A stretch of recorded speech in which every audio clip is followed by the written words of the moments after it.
All right, here we are back, and we are looking at the same lines we looked at before. Okay, so we left exactly where we left off. It's the same markups. So now I'm just walking you through it. And again, I can't stress enough the need to sort of rely a little bit on, not just markups, but on editor's marks. So you're going to notice there's a comma here and there's a period here. And the way that Virgil sort of sets things up with the nominative and then the subject with the verb here, the plural verb. What's interesting is that there's a horror here and there's a comma. And I know that I would normally tell you guys that, you could use the same verb with both subjects. However, this verb's singular and that kind of raises a suspect to my mind. That they don't match and that's not usual. So what I tell you is this: if you're missing a verb, what do you add? You add an est, right? Okay, whenever a verb is missing, just add some form of to be, and that's likely what's going to get you through it. So, ubique means from all sides. So from all sides, terror, horror, whatever you want for horror. Let's go with terror. From every side, terror is animo, to the mind. And again, he's wandering around a looted and burned city that was his home. It is very much a war zone, and this would be terrifying. He is very clearly in enemy territory now, and while he's searching for his wife, he's also fearful for his life. So that's why he's terrified right now. At the same time, ipsa silentia, the silence itself, terrifies.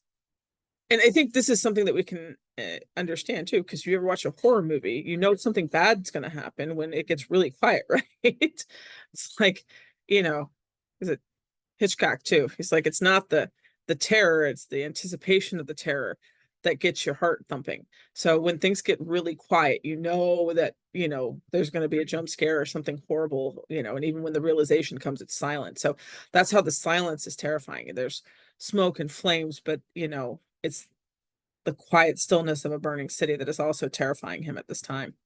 So from every side, there is horror. Sorry, from every side, horror is to the mind. At the same time, the silence itself terrifies him. Inde, from there. Okay, and this is again where he was retracing their steps, right? He was at the outside gates of the city. He's retracing his steps. He is lustro lumine. He is looking with his eyes to see where she went, Okay, so from there, now there's a comma, and there's a comma, and there's a comma. And what else is a good point here is that you have si forte and si forte. And that's done on purpose. He would not repeat himself unless there was a very clear reason for him to. Si forte means if by chance, if by chance. Domum. Domum means home. Okay.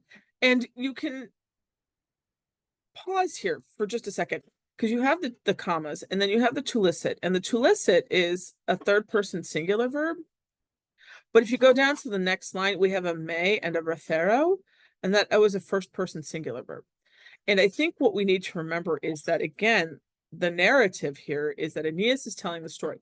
And we had seen before in the Repetto and in some of the Sequor, on the Lustro, we had these first person singular verbs. Okay, and while there is terror and silence terrifying everything everywhere, it's still him telling the story. So if we're switching to third person here, there's a reason why. This is when those endings become critical. So from there, we don't know what to do with this domum yet because we don't have a verb. So you can kind of hold on. If by chance, pedum means foot, but it's also accusative, so you kind of want to wait. If by chance, tuluiset, it means she had lifted or she had carried.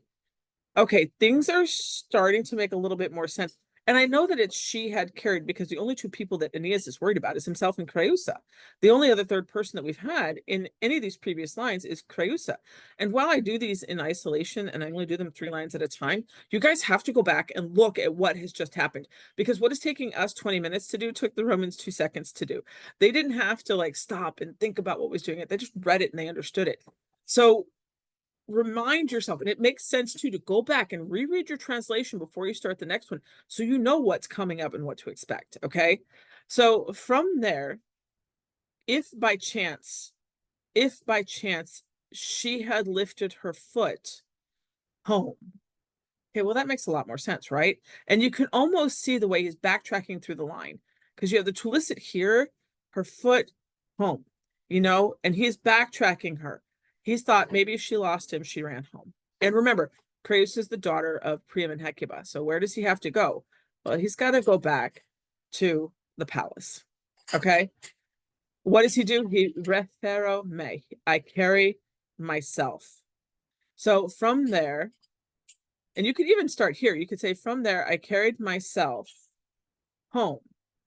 If by chance she had lifted her foot, domum, home. And I think you can use the domum both with the Twilicet and the refer, because that's, you know, he's seeing if sheep came home and he himself is carrying himself home.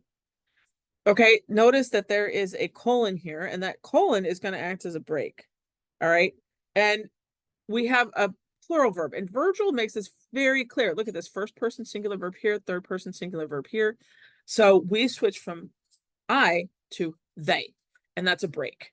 And so you need a new subject. You have to have a new subject, and the new subject is going to be the Danae. And we talked about that. Danios, Danae, Greeks. So the Greeks had destroyed, had rushed in Ruerant, had burst in, and they were holding, Tenebant, they were holding each or every roof. Okay, so the Greeks had taken over the city, and now there is no home left. When we left Aeneas, we had seen that he was doing, like, you know, some defenses on his own, or he was doing some defenses. There were some last minute holdouts. Now there are no holdouts. The Greeks have won. Everything is lost. All right. And he still has to get to the palace. So again, all right. So that was 3 lines. I take you through it. Hopefully that made sense. I went into a little bit more depth here, but I think there was a lot to sort of unpack and look at. If you guys want more, you can always let me know. Maybe I'll give you another Google form, or maybe you can just tell me in class. Okay. I will see you tomorrow.